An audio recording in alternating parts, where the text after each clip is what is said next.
वाहिगुरु जी का खालसा वाहिगुरु जी की फतेह। अनमोल विचार चैनल विच तुहाडा स्वागत है।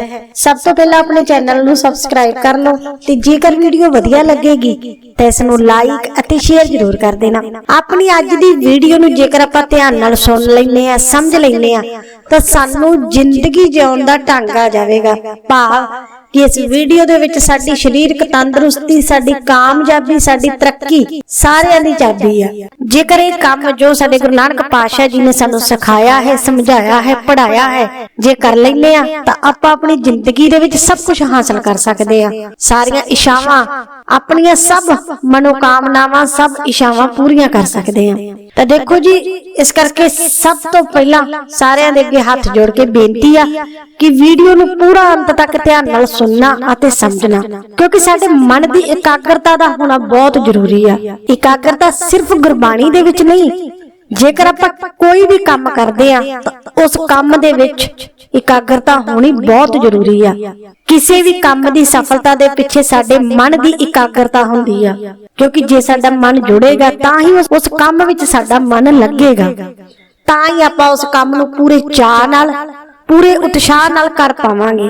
पर जेकर मन नहीं जुड़िया तां फिर काम जां तां अधूरा रह जांदा है जां फिर उस काम विच कोई गलती हो जांदी आ। जिस तरह सड़कां दे उत्ते भी आम लिखिया हुंदा ना, नजर हटी तां दुर्घटना घटी।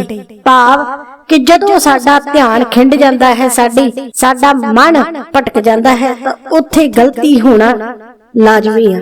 साडे पंजवें पातशाह ने भी सुखमनी साहिब जी दी बाणी दे विच इह गल सानू चंगी तरह समझाई आ कि प्रभ की उस्तत करो संत मीत, सावधान एकाग्र जीत। पर असी की करदे आ, असी कोई भी माड़ा काम करना होवे, जिस तरह मान लो कई बार आपां नाटक देखदे आ, फिल्म देखदे आ, किसी दी निंदा चुगली करदे आ तां उस वेले साडा मन नहीं भटकदा।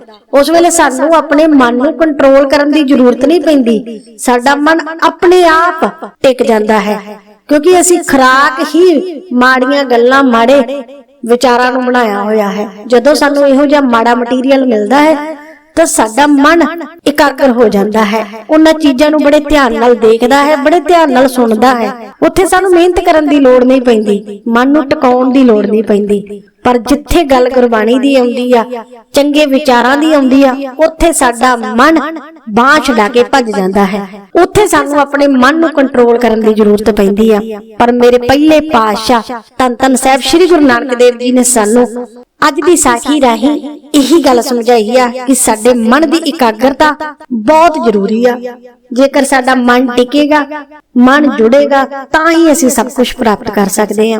तां आओ आपां गुरु नानक पातशाह जी दी साखी सांझी करन जा रहे हैं, जिसनूं बड़े ही ध्यान दे नाल सुनना अते समझना।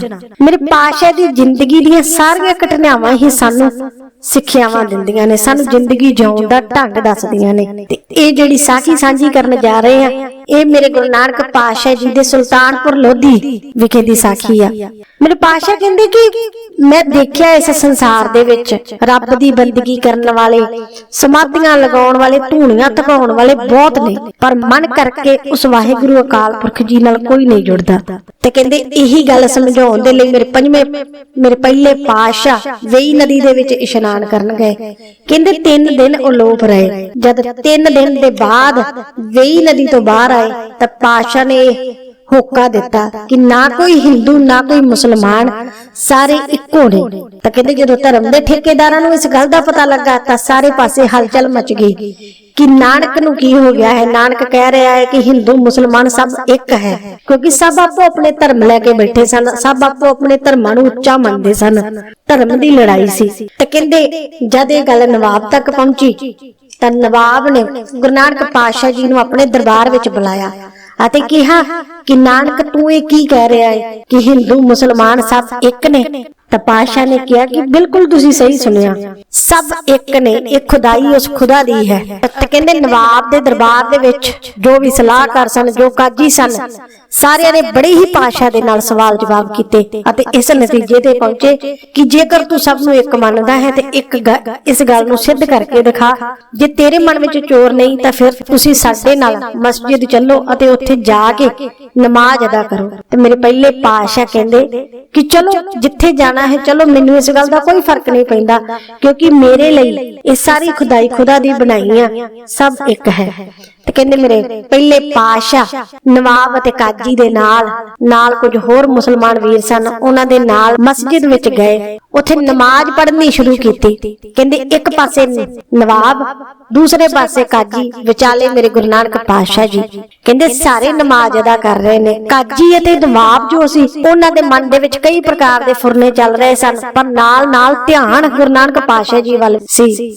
ਅੱਖਾਂ ਖੋਲਦੇ ਅਤੇ ਦੇਖ ਲੈਂਦੇ ਕਿ ਕੀ ਨਾਨਕ ਨਮਾਜ਼ ਪੜ ਰਿਹਾ ਹੈ ਜਾਂ ਨਹੀਂ। ਜਦ ਨਮਾਜ਼ ਪੜੀ ਗਈ, ਨਮਾਜ਼ ਅਦਾ ਕਰ ਲਈ ਗਈ, ਨਮਾਜ਼ ਦੀ ਸਮਾਪਤੀ ਤੋਂ ਬਾਅਦ ਕਾਜੀ ਅਤੇ ਨਵਾਬ ਬੋਲੇ ਕਿ ਨਾਨਕ ਤੂੰ ਸਾਡੇ ਨਾਲ ਧੋਖਾ ਕੀਤਾ ਹੈ, ਤੂੰ ਆਪਣੀ ਗੱਲ ਤੋਂ ਮੁੱਕਰ ਗਿਆ ਹੈ, ਕਿਉਂਕਿ ਤੂੰ ਸਾਨੂੰ ਕਿਹਾ ਸੀ ਕਿ ਮੈਂ ਮਸਜਿਦ ਜਾ ਕੇ ਤੁਹਾਡੇ ਨਾਲ ਨਮਾਜ਼ ਪੜਾਂਗਾ, ਪਰ ਤੂੰ ਨਮਾਜ਼ ਅਦਾ ਨਹੀਂ ਕੀਤੀ, ਤੂੰ ਤਾਂ ਉਦਾਂ ਦਾ ਉਦਾਂ ਹੀ ਖੜਾ ਹੈ। ਮੇਰੇ ਗੁਰੂ ਨਾਨਕ ਪਾਤਸ਼ਾਹ ਕਹਿਣ ਲੱਗੇ ਕਿ ਨਵਾਬ ਅਤੇ ਕਾਜੀ ਸਾਹਿਬ, ਨਮਾਜ਼ ਤਾਂ ਤੁਸੀਂ ਵੀ ਅਦਾ ਨਹੀਂ ਕੀਤੀ। ਤਾਂ ਉਹ ਕਹਿਣ ਲੱਗੀ ਕਿ ਇਹ ਕਿੱਦਾਂ ਦੀਆਂ ਗੱਲਾਂ ਕਰਦੇ ਹੋ, ਅਸੀਂ ਤੁਹਾਡੇ ਸਾਹਮਣੇ ਨਮਾਜ਼ ਅਦਾ ਕੀਤੀ ਆ। ਤਾਂ ਪਾਤਸ਼ਾਹ ਕਹਿੰਦੇ ਮੈਂ ਦੇਖ ਰਿਹਾ ਸੀ, ਤੁਸੀਂ ਸਭ ਨੇ ਸ਼ਰੀਰ ਕਰਕੇ ਨਮਾਜ਼ ਅਦਾ ਕੀਤੀ ਆ, ਤੁਹਾਡਾ ਸ਼ਰੀਰ ਝੁਕਿਆ ਸਿੱਧਾ ਖੜਾ ਹੋਇਆ, ਤੁਸੀਂ ਆਪਣੇ ਸ਼ਰੀਰ ਦੇ ਨਾਲ ਨਮਾਜ਼ ਅਦਾ ਕੀਤੀ ਆ, ਪਰ ਮਨ ਤੁਹਾਡਾ ਕਿਤੇ ਹੋਰ ਸੀ। ਮੇਰੇ ਪਾਤਸ਼ਾਹ ਨੇ ਨਵਾਬ ਨੂੰ ਕਿਹਾ ਤੁਹਾਡਾ ਮਨ ਕਾਬਲ ਦੇ ਵਿੱਚ ਘੋੜੇ ਖਰੀਦ ਰਹੇ ਤੁਹਾਡੇ ਸੇਵਾਦਾਰਾਂ ਵਿੱਚ ਸੀ ਕਿ ਕਿਤੇ ਉਹ ਘਾਟੇ ਦਾ ਸੌਦਾ ਨਾ ਕਰ ਲੈਣ, ਪਤਾ ਨਹੀਂ ਕਿੱਦਾਂ ਦੇ ਘੋੜੇ ਖਰੀਦ ਕੇ ਲੈ ਕੇ ਆਉਣਗੇ। ਤੇ ਕਾਜੀ ਨੂੰ ਕਿਹਾ ਕਿ ਕਾਜੀ ਸਾਹਿਬ ਤੁਹਾਡਾ ਮਨ ਤੁਹਾਡੇ ਘਰ ਵਿੱਚ ਨਵੀਂ ਸੂਈ ਗਊ ਵੱਲ ਸੀ, ਤੁਹਾਨੂੰ ਇਹ ਚਿੰਤਾ ਸੀ ਕਿ ਤੁਹਾਡੀ ਗਊ ਨੇ ਜੋ ਨਵਾਂ ਬੱਚਾ ਦਿੱਤਾ ਹੈ ਉਹ ਕਿਤੇ ਖੂਹ ਵਿੱਚ ਨਾ ਡਿੱਗ ਪਵੇ।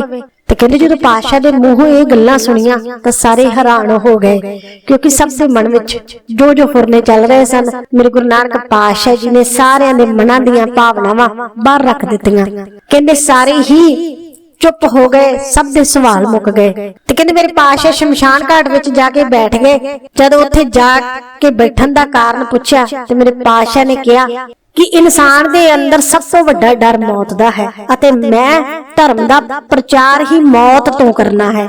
ਪਾਤਸ਼ਾਹ ਕਹਿਣ ਲੱਗੇ ਸੰਸਾਰ ਮੌਤ ਤੇ ਆ ਕੇ ਰੁਕ ਜਾਂਦੀ, ਪਰ ਸੱਚ ਦਾ ਧਰਮ ਮੌਤ ਤੋਂ ਹੀ ਸ਼ੁਰੂ ਹੁੰਦਾ ਹੈ। ਸਰੀਰ ਦੀ ਯਾਤਰਾ ਮੌਤ ਤੇ ਰੁਕ ਜਾਂਦੀ ਆ, ਪਰ ਧਰਮ ਦੀ ਯਾਤਰਾ ਮੌਤ ਤੋਂ ਸ਼ੁਰੂ ਹੁੰਦੀ ਆ। ਪਾਤਸ਼ਾਹ ਫਰਮਾਉਂਦੇ ਨੇ ਪਹਿਲਾ ਮਰਨ ਕਬੂਲ, ਜੀਵਨ ਕੀ ਛਡਾਸ। ਪਰ ਇੱਥੇ ਮੇਰੇ ਪਾਤਸ਼ਾਹ ਦੋ ਤਰ੍ਹਾਂ ਦੇ ਮਰਨਾ ਸਾਨੂੰ ਸਮਝਾ ਰਹੇ ਨੇ, ਇੱਕ ਸਰੀਰਕ ਤੌਰ ਤੇ ਅਤੇ ਦੂਸਰਾ ਮਨ ਦੇ ਤੌਰ ਤੇ ਮਰਨਾ। ਪਰ ਗੁਰੂ ਨਾਨਕ ਪਾਤਸ਼ਾਹ ਜੀ ਦੇ ਘਰ ਦਾ ਸਿਧਾਂਤ ਆ ਕਿ ਜੇਕਰ ਬਾਣੀ ਨਾਲ ਜੁੜਨਾ ਹੈ, ਗੁਰੂ ਨਾਲ ਜੁੜਨਾ ਹੈ, ਤਾਂ ਸਾਨੂੰ ਤਨ ਕਰਕੇ ਜਿਉਂਦਾ ਹੋਣਾ ਅਤੇ ਮਨ ਕਰਕੇ ਮਰਨ ਦੀ ਲੋੜ ਆ। ਕਿਉਂਕਿ ਜਿਸ ਦਾ ਮਨ ਮਰ ਗਿਆ ਉਹ ਸਮਝ ਲੋ ਤਰ ਗਿਆ, ਕਿਉਂਕਿ ਮਨ ਆਪਣੀਆਂ ਮਨਾਈਆਂ ਕਰਦਾ ਹੈ। ਪਰ ਜਿਸ ਨੇ ਮਨ ਉੱਤੇ ਜਿੱਤ ਹਾਸਲ ਕਰ ਲਈ, ਆਪਣੇ ਮਨ ਨੂੰ ਇਕਾਗਰ ਕਰ ਲਿਆ, ਮਨ ਨੂੰ ਉਸ ਵਾਹਿਗੁਰੂ ਅਕਾਲ ਪੁਰਖ ਜੀ ਦੇ ਚਰਨਾਂ ਦੇ ਨਾਲ ਜੋੜ ਲਿਆ, ਉਸ ਦਾ ਰੋਮ ਰੋਮ ਖਿੜ ਜਾਂਦਾ ਹੈ। ਤੇ ਫਿਰ ਆਓ ਆਪਾਂ ਵੀ ਜੇਕਰ ਬਾਣੀ ਪੜ੍ਹਦੇ ਹਾਂ ਤਾਂ ਪੂਰੇ ਇਕਾਗਰ ਚਿੱਤ ਹੋ ਕੇ ਮਨ ਲਾ ਕੇ ਬਾਣੀ ਪੜ੍ਹੀਏ, ਸੁਣੀਏ ਅਤੇ ਬਾਣੀ ਵਿਚਾਰੀਏ। ਕਿਉਂਕਿ ਸਾਡੇ ਗੁਰੂ ਸਾਹਿਬਾਨਾਂ ਨੇ ਗੁਰਬਾਣੀ ਸਾਨੂੰ ਜ਼ਿੰਦਗੀ ਜਿਉਣ ਦੀ ਸੇਧ ਦਿੱਤੀ ਆ, ਸਾਨੂੰ ਜ਼ਿੰਦਗੀ ਜਿਉਣ ਦਾ ਢੰਗ ਦੱਸਿਆ ਹੈ ਗੁਰਬਾਣੀ ਰਾਹੀਂ। ਪਰ ਤਾਂ ਹੀ ਅਸਰ ਹੋਵੇਗਾ ਜੇਕਰ ਆਪਾਂ ਗੁਰਬਾਣੀ ਨੂੰ ਪੜ੍ਹ ਕੇ ਵਿਚਾਰਾਂਗੇ, ਕਿਉਂਕਿ ਜੇਕਰ ਇਸੇ ਤਰ੍ਹਾਂ ਰੱਟਾ ਲਾਉਂਦੇ ਰਹੇ ਤਾਂ ਫਿਰ ਸਾਨੂੰ ਪਤਾ ਨਹੀਂ ਲੱਗੇਗਾ। ਹਾਂ ਬਾਣੀ ਆਪਣਾ ਕੰਮ ਕਰਦੀ ਆ, ਪਰ ਜੇਕਰ ਵਿਚਾਰਾਂਗੇ ਤਾਂ ਫਿਰ ਸਾਡਾ ਰੋਜ਼ ਦਾ ਰੋਣਾ ਮੁੱਕ ਜਾਵੇਗਾ। ਜਿਸ ਤਰ੍ਹਾਂ ਸੂਰਜ ਰੋਜ਼ਾਨਾ ਚੜ੍ਹਦਾ ਹੈ, ਸਭ ਦੇ ਲਈ ਉਸ ਦੀ ਤਪਸ਼, ਉਸ ਦੀ ਗਰਮੀ ਬਰਾਬਰ ਹੈ, ਪਰ ਇਸ ਗਰਮੀ, ਇਸ ਤਪਸ਼, ਇਸ ਨਿੱਘ ਦਾ ਆਨੰਦ ਉਹੀ ਮਾਣਦੇ ਨੇ ਜੋ ਇਹ ਸੂਰਜ ਦੀਆਂ ਕਿਰਨਾਂ ਆਪਣੇ ਆਪ ਉੱਤੇ ਪੈਣ ਦਿੰਦੇ ਨੇ। ਪਰ ਜੇਕਰ ਆਪਾਂ ਆਪਣੇ ਸਰੀਰ ਨੂੰ ਢੱਕ ਕੇ ਬੈਠ ਜਾਵਾਂਗੇ, ਕਮਰੇ ਦੇ ਅੰਦਰ ਵੜ ਕੇ ਬੈਠ ਜਾਵਾਂਗੇ, ਤਾਂ ਫਿਰ ਇਸ ਸੂਰਜ ਦੀਆਂ ਕਿਰਨਾਂ ਦਾ ਆਨੰਦ ਨਹੀਂ ਮਾਣ ਪਾਵਾਂਗੇ, ਇਸ ਸੂਰਜ ਦੀਆਂ ਕਿਰਨਾਂ ਦਾ ਨਿੱਘ ਨਹੀਂ ਮਾਣ ਪਾਵਾਂਗੇ। ਤੇ ਉਸੇ ਹੀ ਤਰ੍ਹਾਂ ਬਾਣੀ ਆ, ਜੇਕਰ ਆਪਾਂ ਬਾਣੀ ਦੇ ਉੱਤੇ ਵਿਚਾਰ ਨਹੀਂ ਕਰਾਂਗੇ, ਬਾਣੀ ਦੀ ਗਹਿਰਾਈ ਨੂੰ ਸਮਝ ਨਹੀਂ ਪਾਵਾਂਗੇ। ਪਰ ਮੇਰੇ ਪਾਤਸ਼ਾਹ ਕਹਿੰਦੇ ਨੇ ਕਿ ਗੁਰਬਾਣੀ ਇੱਕ ਉਹ ਸਮੁੰਦਰ ਆ ਜੋ ਜਿੰਨੀ ਗਹਿਰਾਈ ਦੇ ਨਾਲ ਡੁੱਬੀ ਮਾਰਦਾ ਹੈ, ਉਨਾ ਹੀ ਗਹਿਰਾ ਮੋਤੀ ਚੁੱਕ ਕੇ ਲੈ ਆਉਂਦਾ ਹੈ।